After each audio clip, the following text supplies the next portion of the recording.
আসসালামু আলাইকুম ওয়া রাহমাতুল্লাহি ওয়া বারাকাতুহু। সম্মানিত সাথী ও বন্ধুগণ, এখন আমি এসেছি পটুয়াখালী জেলা দশমিনা থানার বাঁশবাড়িয়া ইউনিয়নের ৬ নং ওয়ার্ড উত্তর বাঁশবাড়িয়া গেদু আজবাড়ির দরজার যে বগিবাজার টু বাঁশবাড়িয়ার যে মধ্যকার যে সংযোগ সেতু, এই যে দেখেন এক মহিলা আসছে।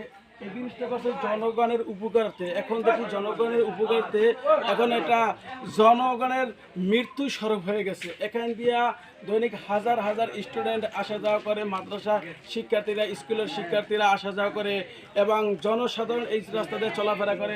আমি যদি আপনাদেরকে দেখে, এই যে দেখেন একজন বৃদ্ধ মহিলা কিভাবে কত কষ্ট করে উঠতেছে, মহিলা কত কষ্ট করে উঠতেছে।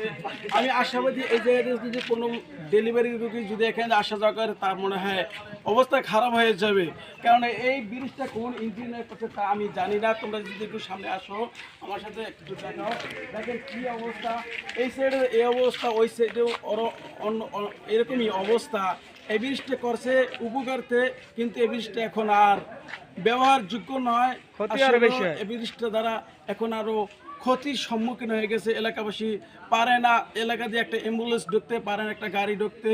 ঠিক আছে, শিক্ষার্থীরা অনেক কষ্ট করে এই জায়গায় আসা যাওয়া করে। আপনারা তো দেখছেন, এখন ওই যে লোকজন আরও আসতেছে, আপনারা দেখবেন হয়তো তারা কত কষ্ট করে এই জায়গায় আসা যাওয়া করে। ওই যে দেখেন, আসলে এই জায়গায় কোনো একটা মানুষ, সুস্থ মানুষ আশা করি এখান থেকে উঠতে পারবে না। আপনারা দেখতেছেন, এই যে দেখেন কত কষ্ট করে তারা আসা যাওয়া করতেছে।